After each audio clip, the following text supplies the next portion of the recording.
कई चैनलों ने मिलकर ये सब चीज़ किया है, जिस तरह से एग्जिट पोल करके लोगों को गुमराह किया है, जिस तरह से शेयर बाजार में सारा कुछ हुआ है।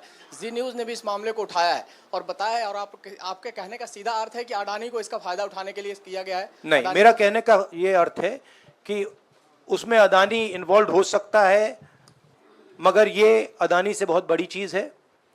इसमें बीजेपी के सबसे बड़े नेताओं ने कहा है, रिटेल इन्वेस्टर्स को मैसेज दिया है कि आपको स्टॉक खरीदना चाहिए।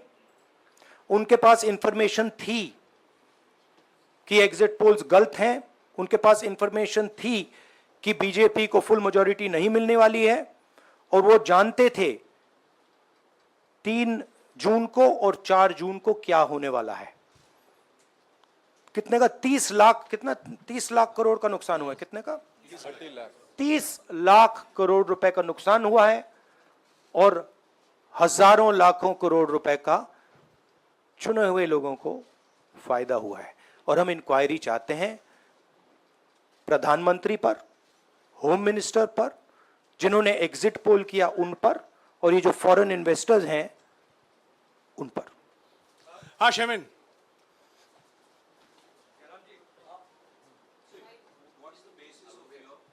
बहुत दूर है।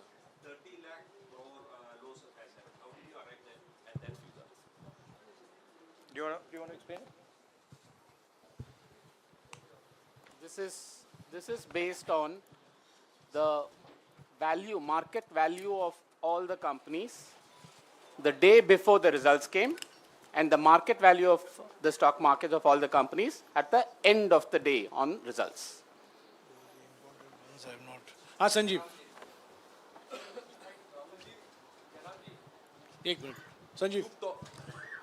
Rahul ji, you've talked about, are you alleging the involvement of the Prime Minister and the Home Minister? Yes. And whose money is it? Yes, Are you that saying is it what I their am money? saying. I am saying that people very high up in the BJP have carried out this scam. I am saying they had partners who carried out these exit polls. We would like to know if these exit polls were actually carried out, if people were actually sent out, and we'd also like to know the methodology of these polls.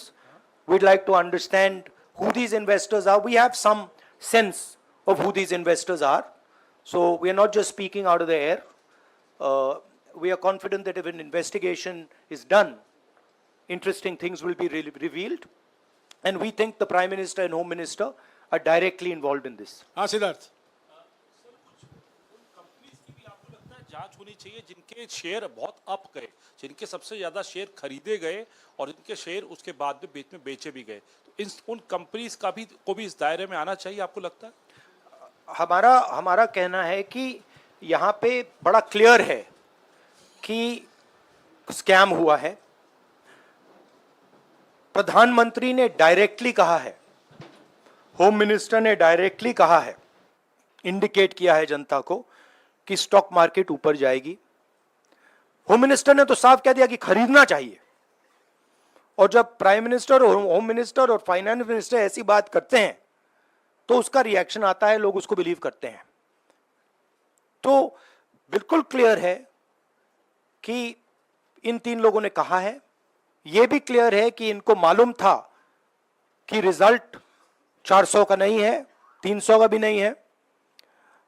तो ये हम पता लगाना चाहते हैं, उसमें आप जो कह रहे हो वो भी शामिल है। राहुल जी, ब्रह्म प्रकाश दुबे, इंडिया डेली लाइव से। मेरा सवाल ये है कि जो आपने बताया है इतना बड़ा स्कैम है, पहले भी आपने कई मामले उठाए हैं, जेपीसी की मांग पहले नहीं मांगी गई है, तो क्या आपने कहा ये आपराधिक मामला है, क्या कोर्ट में जाएंगे या पुलिस में शिकायत दर्ज करेंगे, क्योंकि आप कह रहे बहुत बड़ा घोटाला है ये? नहीं भैया, मैंने अभी आपको शिकायत दर्ज करेंगे क्योंकि आप कह रहे बहुत बड़ा घोटाला है ये? नहीं भैया, मैंने अभी आपको बोला हम जेपीसी डिमांड कर रहे हैं, इन्वेस्टिगेशन डिमांड। अगर नहीं मांगते तो पुलिस में, कोर्ट में जाएंगे? जो भी करना है करेंगे, बट हम आपको ये इंफॉर्मेशन दे रहे हैं कि ये जो हुआ है ये नॉर्मल चीज नहीं है। इसमें प्रधानमंत्री ने इंडिकेशन दिया है, होम मिनिस्टर ने इंडिकेशन दिया है, फाइनेंस मिनिस्टर ने इंडिकेशन दिया है, अदानी जी के चैनल्स के थ्रू इंटरव्यूज किए हैं, और फाइनली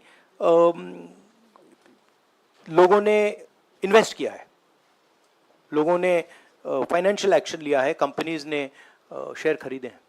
इसी विषय पर इसी एक मिनट इसी विषय पर इस स्टॉक मार्केट